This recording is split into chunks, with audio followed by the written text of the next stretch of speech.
ہمارے ہاں پاکستان میں جو تعلیم سرکاری سطح پر بھی دی جاتی ہے اس میں بھی بہت ساری تفریق ہے، یکساں نصاب تعلیم نہیں ہے۔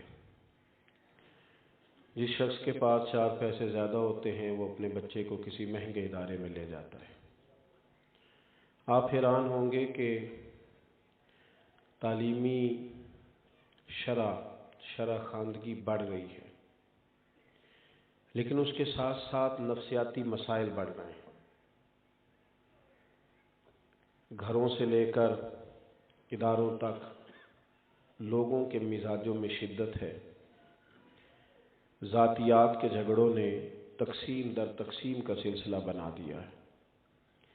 مالی طور پر لوگوں کو آسودگی حاصل ہو رہی ہے، لیکن ذہنی طور پر لوگ بکھرتے جا رہے ہیں۔ ایک ڈھیر سارا طبقہ ہے جو تقسیم کرتا ہے لوگوں کو، لیکن ہمارا جو معیار تعلیم ہے اس کے اندر اتنی زیادہ اصطلاحات کی ضرورت ہے کہ بڑے بڑے اچھی ڈگریاں رکھنے والے لوگ بھی ذہنی طور پر مسائل کا شکار ہیں۔ میں دیکھتا ہوں کہ ایک بہت پڑھا لکھا آدمی جس کے پاس دنیاوی لحاظ سے بہترین ڈگری ہے، وہ بھی بعض اوقات کسی ایسے آستانے پہ بیٹھا نظر آتا ہے جہاں سے اسے کوئی تعویذ مل جائے، اس کے لیے کوئی آسانی ہو جائے۔ لوگ بکھر گئے۔ کیوں؟ پھر یہ کچھ عرصہ ابھی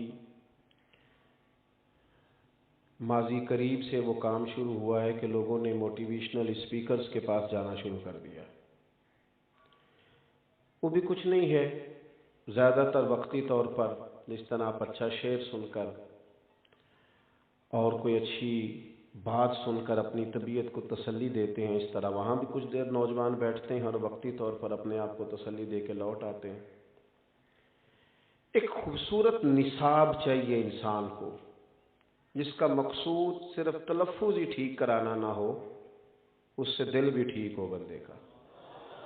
انسان کو ایک ایسے نصاب کی ضرورت ہوتی ہے جس سے وہ صرف لفظ بولنا نہ سیکھے بلکہ اس کی روح بھی تسلی میں آئے، اس کا دل بھی ٹھنڈا ہو۔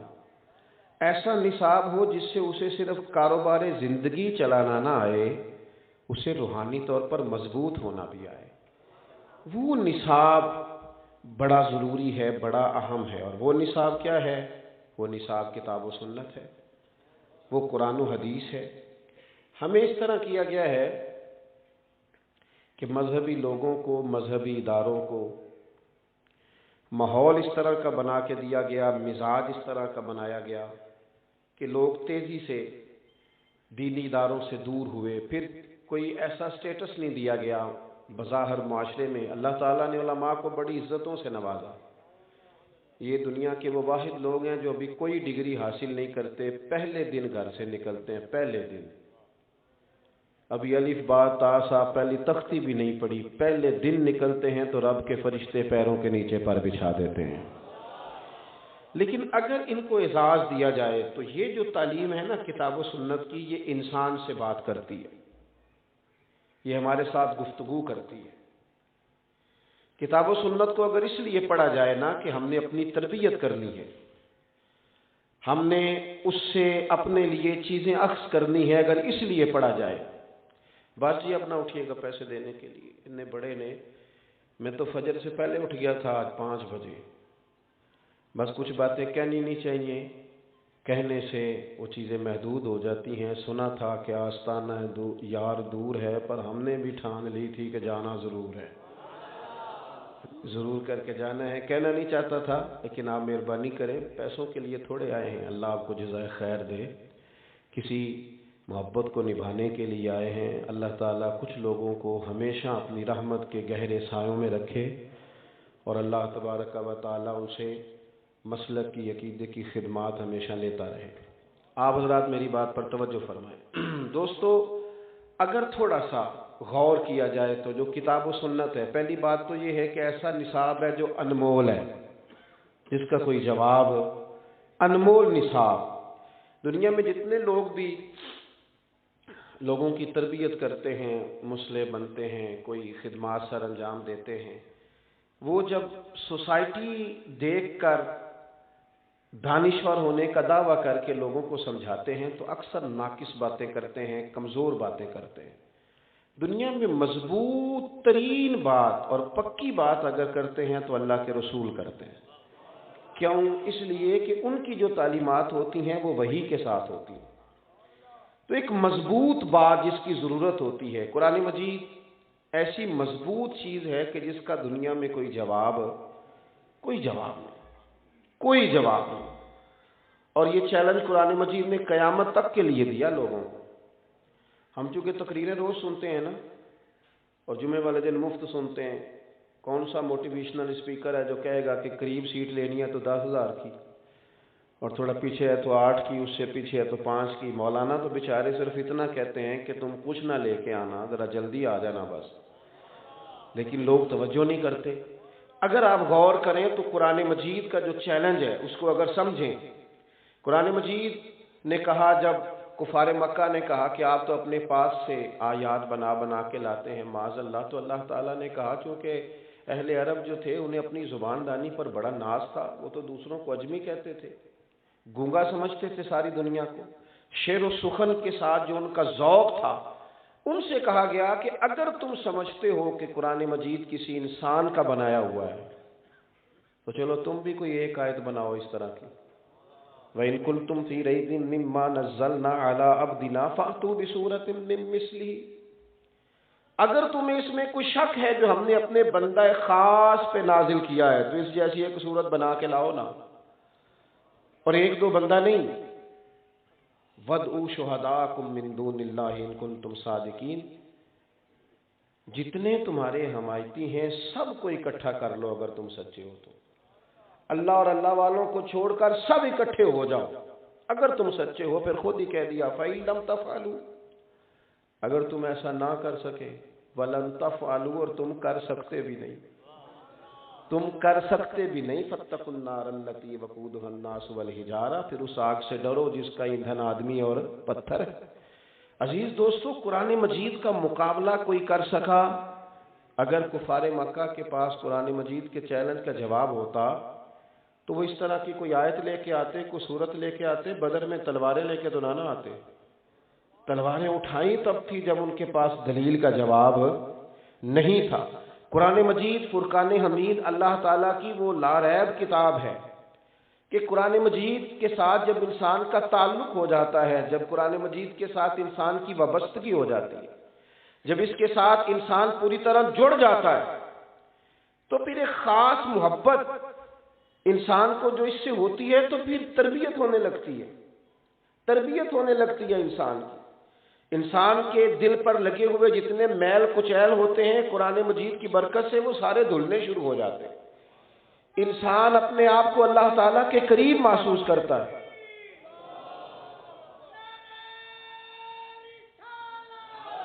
اللہ آپ کو جزا دے، تشریف ہے، اللہ آپ کو خوش رکھے۔ نعروں والی تقریر آ رہی ہے نا جی ابھی بعد میں انشاءاللہ تعالی۔ میرے عزیز، ایک تو یہ کہ قرآن مجید ایک ایسی کتاب ہے جس کا کوئی جواب، لیکن شرط کیا ہے؟ شرط یہ ہے کہ تھوڑا سا نا اعزاز۔ دیکھیں یہ مدارس قائم ہوتے ہیں تو ہوتا یہ ہے کہ بجائے اس کے کہ ہماری حکومتیں ان کو سپورٹ کریں، مختلف قسم کی تنقید کی جاتی ہے، مختلف قسم کی آوازیں کسی جاتی ہیں، مختلف قسم کی باتیں کی جاتی ہیں۔ آپ کے ملک میں ڈھیروں ایسے محکمے ہیں کہ جو محکمہ تو ہے لیکن وہ نئے لوگ نہیں تیار کر رہا۔ بہت ساری سیٹیں بہت ساری جگہوں پہ خالی ہیں جہاں افراد ہی نہیں ہیں، اور یہاں مدارس کا یہ حال ہے کہ رمضان شریف میں مسجدیں تھوڑی ہوتی ہیں، حافظ زیادہ ہوتے ہیں۔ کئی مسجد حافظوں کو جگہ نہیں ملتی قرآن مجید سنانے کے لیے۔ یہ ان مدارس کی خدمات ہے۔ جب تھوڑی سی قدر کی جائے گی نا، تھوڑی توجہ دی جائے گی، تھوڑا سا ہم واپس لوٹ کے آئیں گے۔ حضرت مولانا فخر جہاں دہلوی رحمۃ اللہ علیہ، حضرت مولانا یہ معاشری والوں کے پیر ہیں۔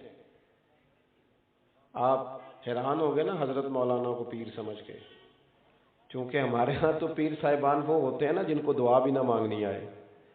ایک صاحب سے کہا کہ جناب آپ اپنے شیخ کی کو بات سنائیں، تو وہ کہنے لگے ہمارے حضرت تقریر نہیں کرتے، وہاں تو دعا بھی کوئی اور کرتا ہے۔ میں کیوں کر دے اس واسطے نہیں کہ انہوں نے آمدی نہیں، انہوں نے 4 دن کدھر بٹھاؤ تاکہ انہوں نے تقریر ہے۔ بھئی واضح و نصیحت تو نبی کریم علیہ السلام کا طریقہ ہے، جمیع صحابہ کا طریقہ ہے۔ آپ نے اس کو بھی علیحدہ کر دیا ہے کہ شاید یہ کسی مولوی کا کام ہے۔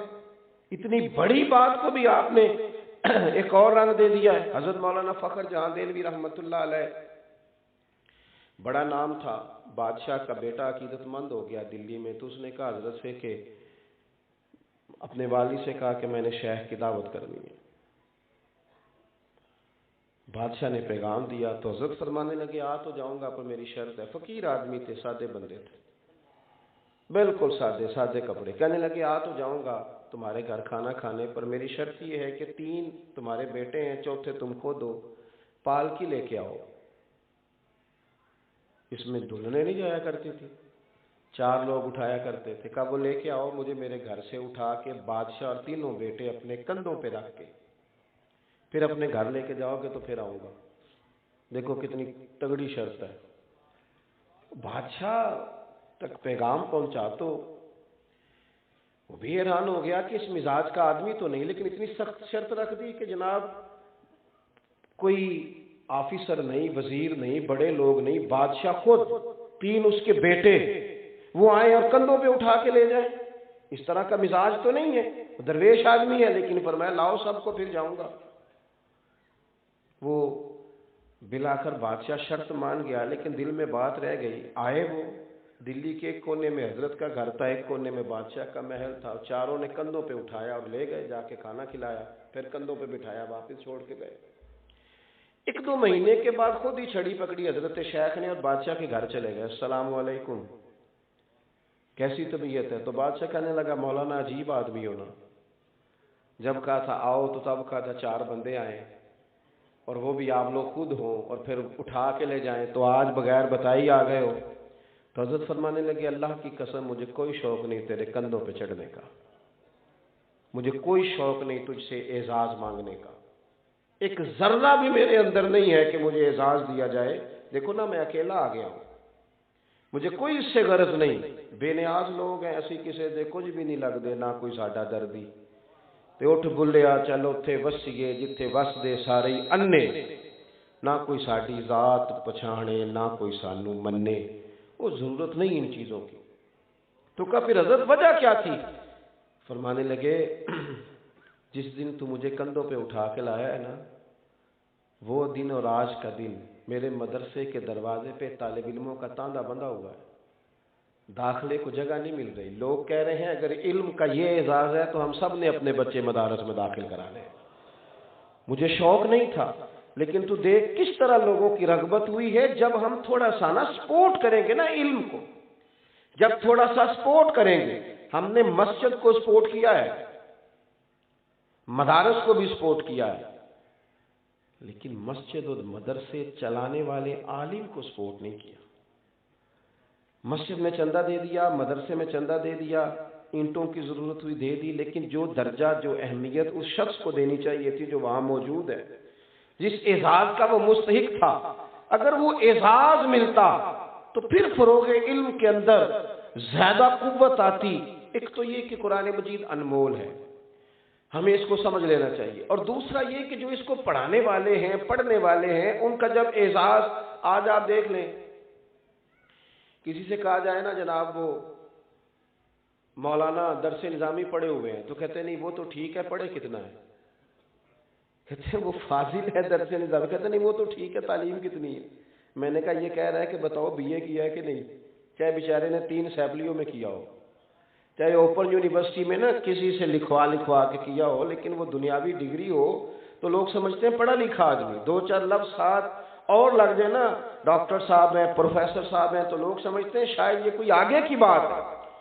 لیکن میں اپنے طلباء سے بھی مدرسے میں کہتا رہتا ہوں کہ تم کسی کمزوری کا شکار نہ ہونا۔ مجھے مولانا عطاء المصطفیٰ جمیل صاحب ملے تو میں نے ان سے کہا آپ کے دادا اعلیٰ حضرت کے خلیفہ تھے، والد صاحب بھی بڑے عالم تھے، تو کوئی خاص بات؟ تو فرمانے لگے میرے دادا جی اور میرے والد صاحب مجھے کہا کرتے تھے پتر اسی مولویاں تے جدی پشتی مولویاں، اس گل نو شرم والا نہیں بنانا. یہ کوئی مولوی آکھے تے آکھنا الحمدللہ مولوی ہے. اس سے پریشان نہیں ہونا. اگر بندہ کمزوری دکھائے تو پھر وہ اس احساس کا شکار ہو جاتا ہے.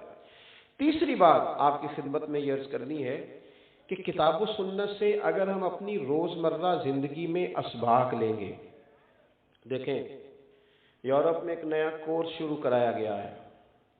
بچے ہو جاتے ہیں تنہائی کے عادی, اکیلے رہنے کے شوقین. بیٹا بیٹھ جاؤ. اکیلے رہنے کے شوقین ہو جاتے ہیں. اور آج کل تو خیر تنہائی ہمارے بچوں میں بھی بہت زیادہ ہے, کیونکہ جو آدمی موبائل پہ زیادہ وقت گزارتا ہے وہ اکیلے میں بیٹھنا چاہتا ہے. اس نے اپنی مرضی کی چیزیں دیکھنی ہے, خدا نخواستہ کیا کیا دیکھنا ہے. تنہائی پسند ہے ڈھیر سارے لوگ. تو وہاں لوگ ہو گئے تنہائی پسند. اب وہ کیا کرتے ہیں, جب ان کا بچہ یا بچی شادی کے قابل ہوتے ہیں تو وہ لے کے جاتے ہیں کہیں, اسے سیشن کرائے جاتے ہیں 4-5. اسے سمجھانے والا قائل کرتا ہے کہ اپنی زندگی اکیلے گزاری ہے, اب تمہارے ساتھ کسی اور نے بھی ہونا ہے. پہلے اسے قائل کیا جاتا ہے تاکہ کسی کو برداشت کر سکے. اس پر بڑے بڑے دانشور کلام کرتے ہیں, سمجھایا جاتا ہے. اور بڑی چیزیں آ گئیں, اب تو بڑی چیزیں آ گئیں. اب تو میں دیکھتا ہوں لوگوں نے اس پر کتابیں لکھ دی اور ایسی ایسی چیزیں لے کے آئے کہ جناب یہ نفسیات کے ڈاکٹر نے یوں کہا ہے, فلاں آدمی نے یوں کہا ہے, اس طرح کر کے وقت گزارو گے تو ازدواجی زندگی ٹھیک ہو جائے گی. میں کہا کرتا ہوں کہ 2 جملے ہیں قرآن پاک کے, بس ایک بات قرآن مجید نے کہی, ایک اگر اسے سمجھ لیا جائے, ایک بات, ہن لباس لکم وانتم لباس لہن. کہا مرد عورت کا لباس ہے, عورت مرد کا لباس ہے. وہ تمہارا لباس ہے, تم ان کا لباس. یہ 2 جملے قرآن مجید کے, 2 باتیں, 2 نصیحتیں, ایک مرد کو ایک عورت کو. وہ تمہارا لباس ہے, تم اس کا لباس. جتنی مرضی بھی تلخی ہے ازدواجی زندگی میں, جتنی بھی, آپ کبھی اس لفظ کی خوبصورتی کو دیکھیں. دیکھو انسان کتنا بھی خوبصورت ہونا, اگر اس نے لباس نہ پہنا ہو تو وہ خوبصورت نہیں لگتا. اگر اس نے لباس نہ پہنا ہو تو اچھا نہیں لگتا. لیکن وہ جب لباس پہن لیتا ہے, یہ جو لوگ امامے کے ٹوپی کے عادی ہو جاتے ہیں نا, انہیں آپ بغیر ٹوپی اور امامے کے دیکھیں تو اچھے لگتے ہی نہیں. لباس خوبصورتی ہے. قرآن مجید نے کہا کہ مرد کی خوبصورتی ہے اس کی عورت کے ساتھ, عورت سجتی ہے اپنے خامد کے ساتھ. دوسری بات, لباس انسان کو گرمی اور سردی سے بچاتا ہے. شدید گرمی میں بھی ضرورت ہوتی ہے کہ کچھ لباس ہو تاکہ شدت نہ ہو, سورج کی تپش نہ لگے. میرے عزیزو, مرد عورت کو, عورت مرد کو ایک دوسرے کے لیے سائبان بنتے ہیں, مشکلات سے نکلنے کا ذریعہ بنتے ہیں. تیسری بات دیکھو, اتنی گہری بات کہیں اور نہیں مل سکتی. تیسری بات ارشاد فرمائی مفسرین کرام نے, فرمانے لگے کہ لباس جو ہوتا ہے نا وہ جسم کے عیب چھپا دیتا ہے. عیب چھپ جاتے ہیں, جتنے مرضی گہرے وجود پر نشانات ہوں وہ چھپ جاتے ہیں لباس کی وجہ سے. کہنے لگے عورت مرد کے عیب چھپا دیتی ہے, مرد عورت کے عیب چھپا دیتا ہے. شکوے نہیں کرتے. نبی پاک صلی اللہ تعالی علیہ وسلم نے فرمایا اپنی بیوی سے بغض نہ رکھنا, اگر اس کی ایک بات تمہیں ناپسند ہو تو اس پر غور کر لینا جو تمہیں پسند ہے, گھر بچ جائیں گے. آپ دیکھو کتنی تیزی سے طلاقیں ہو رہی ہیں, لیکن قرآن مجید نے کہا تم لباس ہو ایک دوسرے کا, تم لباس ہو.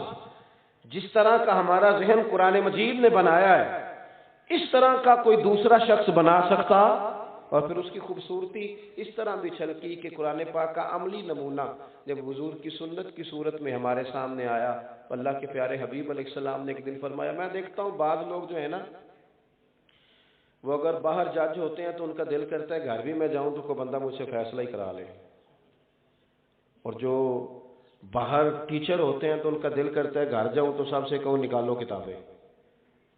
چلیں علماء اور مشائخ کی تو ویسی بات نہیں کرنی, ویسے دل کرتا ہے پیران عظام کا کہ گھر میں بھی داخل ہوں تو سارے حضرت صاحب بھی کہیں. بھئی ایسا ہو نہیں سکتا نا. آپ کسی کے بیٹے ہیں, کسی کے شوہر ہیں, کسی نے آپ سے کوئی بات کرنی ہے, آپ کا کچھ لہجہ تبدیل ہونا چاہیے.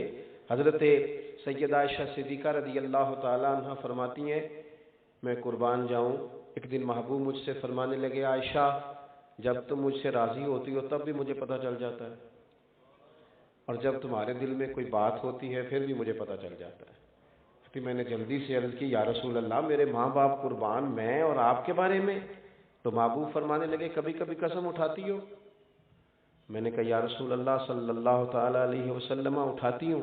تو حضور فرمانے لگے جب ہوتی ہو نا راضی تو پھر کہتی ہو مجھے محمد مصطفیٰ کے رب کی قسم، اور جب تمہارے دل میں کوئی بات ہوتی ہے تو پھر کہتی ہو مجھے حضرت ابراہیم علیہ السلام کے رب کی قسم۔ تم پھر قسم جناب ابراہیم علیہ السلام کا رب کہہ کے اٹھاتی ہو، ایسے ہی ہے؟ حضرت عائشہ صدیقہ رو پڑی، عرض کرنے لگی یا رسول اللہ صلی اللہ تعالی علیہ وسلم یہاں تک آپ خیال رکھتے ہیں، یہاں تک آپ احساس فرماتے ہیں، یہاں تک آپ کو خیال ہے؟ عزیز بھائی، یہ جو گھروں کے اندر ہمیں ضرورت ہے اس کی بھی تلقین اگر ہمیں ملے گی تو کتاب و سنت سے ملے گی۔ ہمارے گھر بچیں گے تو کتاب و سنت کی برکت سے بچیں گے۔ پھر حضرت عائشہ صدیقہ نے عرض کی یا رسول اللہ میں نام ہی چھوڑتی ہوں پر میرے دل میں ہر وقت میرے محبوب موجود رہتے ہیں۔ آپ دیکھیں دوسرے مقام پہ قرآن مجید نے ہمیں کہا یا ایھا الذین آمنوا قوا انفسکم واہلیکم نارا، اے ایمان والوں خود بھی دوزخ سے بچو، اپنے گھر والوں کو بھی بچاؤ۔ خود قرآن مجید نے ہمیں تلقین کی۔ اب مجھے بتلائیے کتنے باپ ہیں جو گھر میں دین کی تبلیغ کرتے ہیں؟ کتنا خوبصورت وہ انداز ہوگا جب کوئی والد اپنے بچوں کو دین کی بات بتائے۔ حضرت عمر نے عرض کیا تھا اس آیت کے نزول کے بعد کہ یا رسول اللہ اس کا معنی کیا ہے؟ تو محبوب کریم علیہ السلام نے فرمایا جن چیزوں کا اللہ رسول تمہیں حکم دیتے ہیں تم اپنے بچوں کو ان چیزوں کا حکم دو، اور جن چیزوں سے اللہ رسول تمہیں منع کرتے ہیں تم اپنے گھر والوں کو منع کرو۔ قرآن مجید کی تعلیمات جیسے ہی ہمارے گھر کے اندر آئیں گی، جیسے ہی ایک دوست ایک دفعہ کہنے لگے جناب رشتوں کی گہرائی کے تعلق سے قرآن مجید نے جو اسباق دیے ہیں، کچھ نہ تھوڑی تھوڑی دوری ہوتی ہے بعض اوقات گھر میں بسنے والوں کی، ویسے بھی جو چیز زیادہ قریب ہوتی ہے اس کی قدر تھوڑی کم ہو جاتی ہے۔ ہمارے رشتہ دار زیادہ خراب اس لیے ہوتے ہیں کہ ان کا ہمیں سارا پتہ ہوتا ہے نا، اور دوسروں کے اس لیے اچھے ہوتے ہیں کہ ان کی ہمیں پوری معلومات نہیں ہوتی۔ جس بندے کی زیادہ معلومات ہو جاتی ہے اس کی کمزوریاں بھی سامنے آ جاتی ہیں۔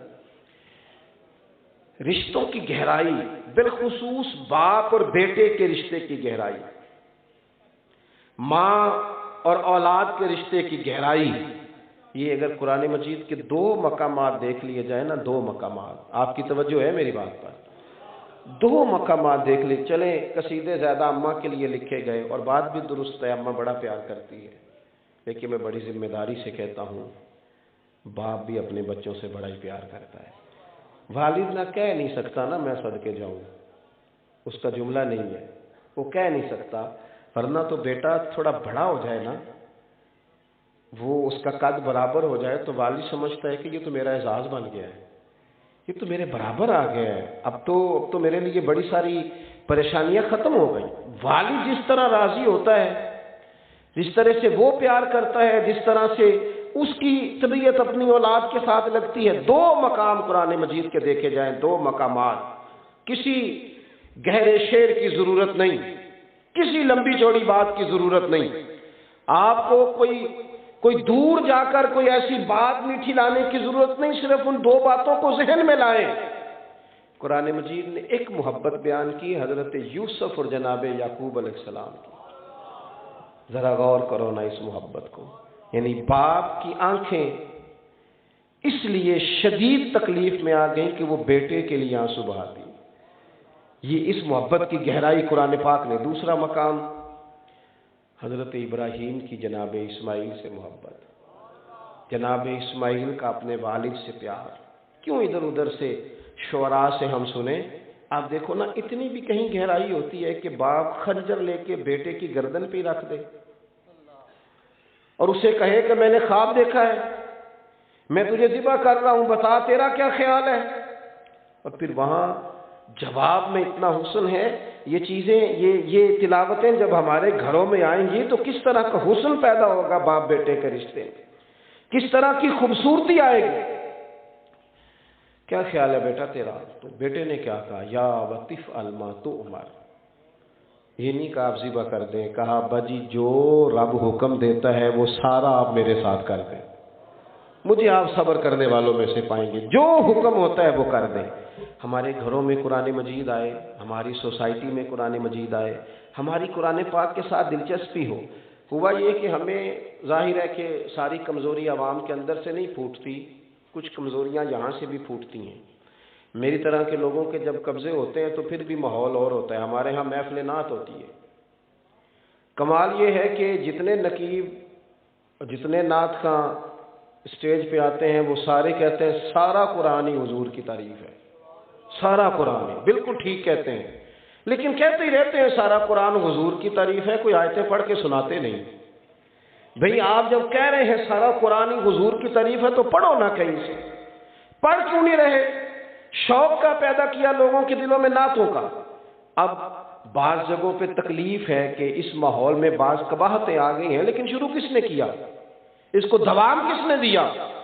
اللہ کرے کہ مجمع سے جب یہ پرچیاں نکلتی ہیں کہ جناب فلاں نعت سنائی جائے، فلاں نعت سنائی جائے، اللہ کرے نا کہ پرچیاں مجمع سے آیا کریں کہ ہمیں سورہ رحمان سنائی جائے، پرچی آئے نا کہ ہمیں تلاوت کر کے سنائی جائے سورہ یاسین کی، ہمیں قرآن مجید کا فلاں مقام سنایا جائے۔ یہ کب ہوگا؟ جب یہ شوق پیدا کیا جائے، جب یہ طبیعت لگائی جائے گی۔ ضروری نہیں سارے لوگ ہی بڑا عمدہ قرآن مجید پڑھے۔ حضرت فاروق اعظم کہا کرتے تھے کہ بھئی ابی بن کعب زیادہ اچھا پڑھتے ہیں لہذا تراویح یہ پڑھائیں گے۔ حضرت ابو موسیٰ اشعری رضی اللہ تعالیٰ عنہ خوبصورت قرآن مجید پڑھتے، خوبصورت۔ سیدنا عمر کی ملاقات ہوتی تو حضرت عمر کہتے ابو موسیٰ ذرا مجھے میرے رب کی یاد تو دلا دے۔ وہ قرآن مجید کی تلاوت شروع کرتے تو حضرت عمر رونا شروع کرتے۔ قرآن پاک کے ساتھ جو دلچسپیاں امت کی رہیں، جو شوق رہا، جو درد رہا، ہم نے اپنے بزرگوں کو یہ دیکھا کہ وہ صبح کی نماز کا اکیلا نام ہی نہیں لیتے تھے۔ وہ کہتے تھے میں نماز پڑھی پھر میں سبق پڑھیا، نماز سبق تو فارغ۔ ان کا پورا جملہ یہ تھا کہ صبح اٹھے، قرآن مجید کی تلاوت کی، نماز پڑھی، اس کے بعد کوئی اور کام کیا۔ اور میرے محبوب کریم علیہ السلام نے صحابہ سے فرمایا تھا کیا تم میں سے کوئی پسند کرتا ہے کہ صبح صبح دو موٹی تازی اونٹنیاں اللہ کے راستے میں ذبح کر کے بانٹ دے؟ یا رسول اللہ سارے چاہتے ہیں پر اتنی طاقت کون رکھتا ہے؟ فرمایا صبح قرآن مجید کی 2 آیتیں یا سیکھ لیا کرو یا سکھا لیا کرو، اللہ تمہیں اتنا ہی اجر عطا فرما دے گا۔ اپنے شوق کو قرآن مجید کے ساتھ دیکھیں۔ الحمدللہ قرآن مجید کے عالم بھی موجود ہیں، حافظ بھی موجود ہیں، مفسرین بھی موجود ہیں، قراء بھی موجود ہیں۔ قرآن مجید کی تعلیم کے لیے ہر فن کے لوگ امت میں موجود ہیں۔ ضرورت ہے اب ان کی جو قرآن مجید کے عاشق ہوں، جو قرآن مجید سے محبت کرنے والے ہوں، جو آ کے کہیں کہ مجھے قرآن پاک سنایا جائے، جن کی دلچسپیاں ہوں قرآن پاک کے ساتھ۔ نبی پاک صلی اللہ تعالی علیہ وآلہ وسلم بڑے شوق سے قرآن مجید کی تلاوت فرماتے اور دیر تک حضور قرآن مجید پڑھتے، اور جب حضور پہاڑ کی چوٹی پر بیٹھ کے قرآن پاک کی تلاوت کرتے تو وہ جو انکاری تھے نا وہ بھی چھپ چھپ کے نا پہاڑوں کے پیچھے حضور کی تلاوت سنا کرتے۔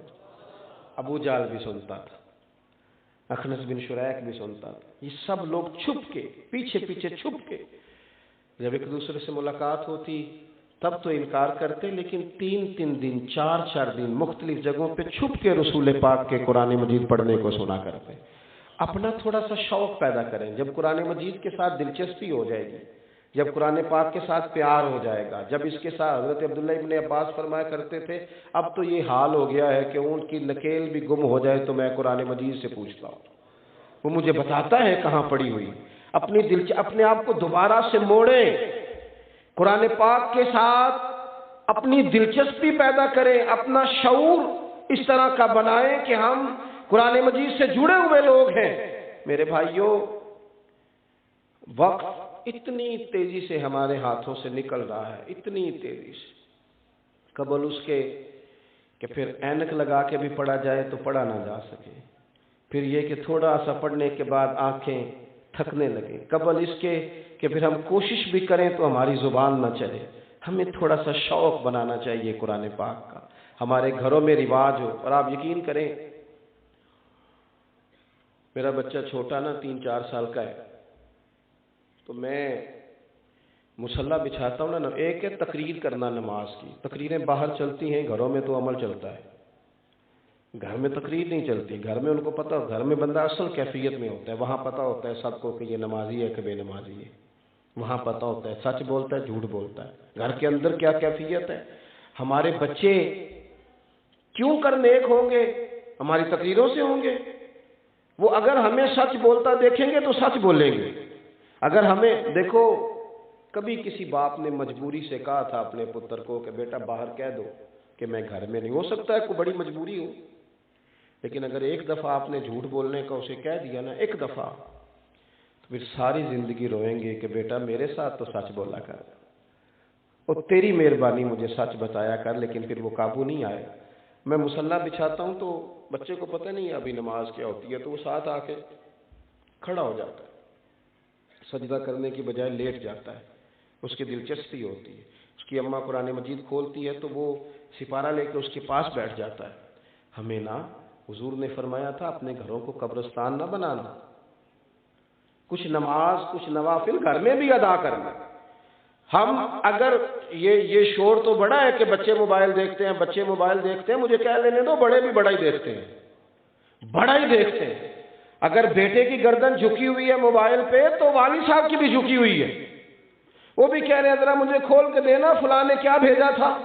خدا را کچھ سمجھے چیزوں کو۔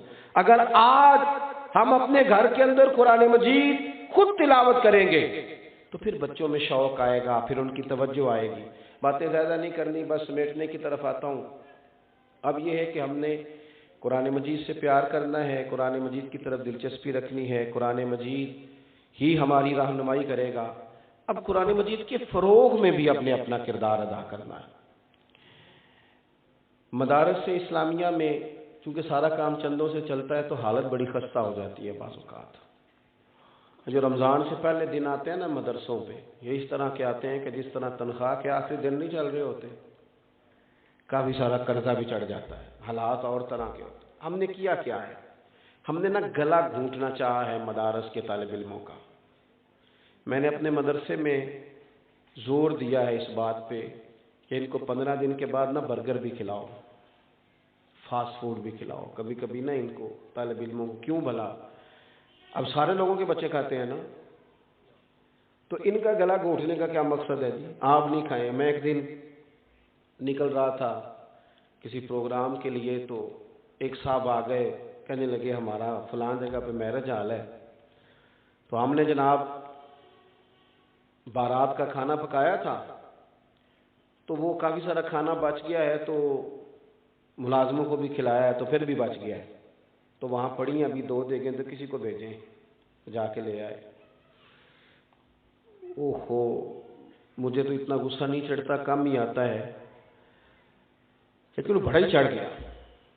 میں انہوں آخیا، میں کہ اگوں اتنے اگے پیچھے نظر نہ آئی ساڑھے مدرسے دے، تیرا خیال یہ ہے کہ جو کھانا فل بچ گیا کوئی نہیں کھایا وہ ہمارے بچے کھائیں گے؟ میں کہ تو انج دی روٹی تکی نہیں جنج دی مولویاں کئی باری کھا لی، کیا سانو تخت ہزارے دی لوڑ کیے؟ نالے کی لگے شہر بمبول دے نال اسی اپنی بال کے دیکھنے ہاں، سانو کی لگے کسی اور دے نال؟ خودداری اور عزت نفس گردن کو جھکا دیتا ہے خیرات کا پتھر، جہاں میں مانگنے والوں کے سر کبھی اونچے نہیں ہوتے۔ آپ کس طرح کی بات کر رہے ہیں کہ یہ جو طلباء ہیں ان کو آپ وہ والا؟ میرے عزیزو، جب آپ نے انہیں یہ اعزاز دیا ہے کہ یہ دین کے طلباء ہیں تو پھر ان کے ساتھ اس طرح کا سلوک کیوں اعلان کرنا پڑے، کیوں کہنا پڑے، کیوں بار بار اس بات کا اظہار کرنا پڑے کہ مدارس کے ساتھ تعاون کرو؟ ہمیں قرآن مجید کے فروغ میں خود سے حصہ لینا چاہیے، آگے بڑھنا چاہیے، دامے درمے قدمے سکھنے، اور پھر باقاعدہ مدارس میں آنا چاہیے۔ میں کہا کرتا ہوں کہ جو بڑے لوگ ہیں نا ان کو بھی مدارس میں آنا چاہیے، آ کر بیٹھنا چاہیے، اساتذہ کے پاس بیٹھنا چاہیے۔ یہ علماء کی صحبت، اس کا اجر جو قیامت کے دن ہوگا وہ دیکھنے والا ہوگا۔ اور اعلیٰ حضرت رحمۃ اللہ علیہ سے جب کسی نے پوچھا کہ عالم کس طرح سے علم حاصل کرتا ہے کوئی طالب علم، تو اعلیٰ حضرت فرمانے لگے کہ کتب بینی سے بھی علم آتا ہے، پر سب سے زیادہ صحبت علماء سے آتا ہے، صحبت علماء سے۔ آپ ان کی باتیں سنتے رہیں، ان کے پاس بیٹھے رہیں تو اس سے بہت سارے بہترین نتائج برآمد ہوتے ہیں۔ تو اپنی زندگی کے اندر تھوڑی سی اس بات پر توجہ دیں کہ کچھ نہ کچھ ہم آگے بڑھیں اور کچھ کام کریں۔ ایک تو جو ذہین بچہ ہو، قابل بچہ ہو، لائق فائق بچہ، اس کو لائے مدرسے میں داخل کرائیں، اور پھر یہ کہ اس کی پوری سرپرستی کریں، اس کی رپورٹ دیکھیں، اس کا آنا جانا دیکھیں، اس کی سوچ کو دیکھیں، اس کے اساتذہ کے ساتھ باقاعدہ گفتگو میں رہیں، مدارس اسلامیہ کی مضبوطی میں کردار ادا کریں۔ بات ختم کرتا ہوں۔ محمود غزنوی کہتے ہیں میں رات کو گشت پہ تھا، سفر کر رہا تھا۔ بہت سارے لوگ ایسے ہوتے ہیں جن کے حاشیہ خیال میں کچھ سوال چبھنے لگتے ہیں، اور سوال کوئی ایسا ہونا تو وہ پوچھ لینا چاہیے، تسلی کرنی چاہیے اپنی۔ کچھ لوگ ایسے ہوتے ہیں جو سوالات کے جوابات تلاش نہیں کرتے، تو پھر آہستہ آہستہ وہ اتنے ڈبل مائنڈڈ ہونے لگ جاتے ہیں کہ کوئی کسی چیز پر بھی ان کو تسلی نہیں رہتی۔ محمود غزنوی کہتے ہیں 3 سوال بڑے پریشان کرتے تھے۔ ایک تو ذہن میں یہ خیال آتا تھا کہ میں واقعی سبک الدین کا بیٹا ہوں، اور دوسرا خیال یہ آتا تھا کہ معاذ اللہ ثم معاذ اللہ نقل کفر نہ باشد، قیامت واقعی قائم ہوگی۔ اور تیسرا میں دیکھتا تھا کہ یار یہ مولوی ان کو روٹی کوئی کھلاتا ہے اور رہنے کو جگہ کوئی دیتا ہے، اور اتنی بڑی بات، اتنی بڑی حدیث سناتے ہیں کہ علماء انبیاء کے وارث ہیں، یہ وارث ہیں انبیاء کے۔ ظاہری حالات کے مطابق کہتے ہیں 3 باتیں بڑی کھٹکتی تھی طبیعت میں، پریشان کرتی۔ ایک دن میں گشت پہ تھا، رات کا ٹائم تھا، ایک طالب علم کو میں نے دیکھا وہ کہیں بیٹھ کر سبق یاد کر رہا ہے۔ ایک ہندو بنیے کی دکان تھی کھتری کی، اس کے اندر لالٹین جل رہی تھی، ایک اینٹ نکلی ہوئی تھی، چھوٹا سا روشن دان تھا، تو وہاں سے روشنی چھن چھن کے آتی۔ طالب علم کے پاس کتاب تھی، وہ سامنے کرتا روشنی کی عبارت دیکھتا، پھر وہ جا کے یاد کرتا۔ کہتے میں دور سے اسے دیکھتا آ رہا تھا، پھر میں رک گیا۔ ویسے میں نے دیکھا ہے پڑھتے بھی زیادہ غریب لوگوں کے بچے ہیں، غریب لوگوں کے بچے، ان کے پاس ذرا وسائل، جو ادھار کتاب لے کے پڑھتے ہیں وہ سبق جلدی یاد کرتے ہیں، جن کو آسانی زیادہ ہو جاتی ہے ان کے لیے کئی دفعہ مشکلات بڑھ جاتی ہیں، ذہن ہی نہیں جمتا۔ محمود کہتے ہیں وہ عبارت دیکھتا پھر یاد کرتا۔ مجھے اس کا شوق علم بھا گیا، میں قریب گیا، میں نے جا کے کہا کہ بیٹا تم لالٹین خرید کیوں نہیں لیتے؟ تو کہتے اس نے چمکتی آنکھوں سے میری طرف دیکھا، کہنے لگا میں اتنی وسعت نہیں رکھتا، گنجائش نہیں ہے۔ اور پھر وہ تیزی سے قدم بڑھا کے آگے جانے لگا، تو میں نے بازو تھام کے کہا بیٹا اگر تم اجازت دو تو ایک لالٹین کا بندوبست میں کرتا ہوں، ان 2 لوگوں کی ذمے لگاتا ہوں، جب تیل ختم ہوگا تمہیں تیل پہنچائیں گے۔ کہتے اس نے حامی بھی بھری اور بہت زیادہ نہیں، ہلکے لفظوں میں جزاک اللہ کہا۔ طالب علم رخصت ہو گیا۔ محمود کہتے ہیں پہلے بھی میں سویا کرتا تھا، پر جتنی اچھی نیند آ جائی نا، عشاء پڑھ کے میں جیسے ہی لیٹا، اتنی خوبصورت نیند، اتنا دل کو سکون۔ ایک نیکی ہوتی ہے اشتہار چھپوانے کے لیے، نام لکھوانے کے لیے، ایک ہوتی ہے اللہ کو راضی کرنے کے لیے۔ یہ جو نیکی دل کو سکون دیتی ہے وہی ہوتی ہے جو نیکی فقط اللہ کی رضا کے لیے کی جائے۔ کہتے ہیں میں لیٹ گیا، مجھے کیا خبر تھی کہ میرے آج نصیب کھل جائیں گے۔ چر ہویا مینوں ترلے لیندیاں، کدی موڑ میرے ول واگاں، خواب میری وچ ایک وار جے آویں میں ساری عمر نہ جاگا۔ کہتے ہیں میں نے عجیب منظر دیکھا کہ پورا میرا کمرہ روشن، خوشبوئیں پھیلنے لگیں، نظر اٹھی تو سامنے بدوحا کا چہرہ موجود ہے۔ کہتے ہیں محبوب کریم علیہ السلام نے نا، سنیں جی اللہ جزا دے، ذرا سنیے، فرماتے ہیں کہ نبی کریم علیہ السلام نے نا زیادہ حضور افصح العرب، تھوڑے جملوں میں بڑی بڑی باتیں فرما دیتے ہیں۔ کہتے ہیں محبوب نے ایک جملہ کہا اور میرے 3 سوالوں کے جواب دیے۔ محبوب فرمانے لگے او سبکتگین کے بیٹے، آج تو نے میرے ایک وارث کی خدمت کی ہے، میں قیامت میں تیری سفارش کروں گا۔ کہتے ہیں میرے 3 مسئلے حل ہو گئے، بیٹا کس کا ہوں، قیامت بھی آئے گی، علماء انبیاء کے وارث ہیں۔ اپنے انداز میں تھوڑی سی، ایسا نہیں ہے کہ مدارس میں کمزوریاں نہیں، کوتاہیاں نہیں، ایسا بالکل نہیں ہے۔ جہاں انسان ہوتے ہیں وہاں بشری تقاضے بھی ساتھ موجود ہوتے ہیں، لیکن اتنی نہیں ہیں جتنی پراپوگیٹ کی جاتی ہیں۔ جتنا بتلایا دکھایا جاتا ہے ہمیں تھوڑا سا وابستہ ہونا چاہیے مدارس سے. اور میں آپ سے عرض کروں، تھوڑا سا ٹائم گزرے گا، تھوڑا سا آپ دیکھیں گے ابھی بھی سب سے زیادہ ایم فل مدارس کے بچے کر رہے ہیں، سب سے زیادہ پی ایچ ڈی کی طرف مدارس کے بچے جا رہے ہیں، سب سے زیادہ. اور تھوڑا سا ٹائم گزرنے دیں، آپ دیکھیں گے کہ یہی چراغ جلیں گے تو روشنی ہوگی.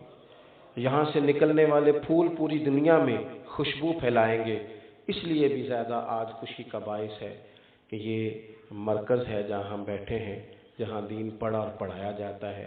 اپنی محبتوں کا رخ بھی ادھر کیجیے گا، توجہ بھی رکھیے گا، اور سب سے زیادہ ضروری یہ ہے کہ خود آگے بڑھ کے شامل ہو کے شاگردی اختیار کر کے صحبت اختیار کر کے فیض یاب ہوئیے گا. اللہ تعالیٰ میری اور آپ کی حاضری کو قبول فرمائے. آخر دعوانا الحمدللہ.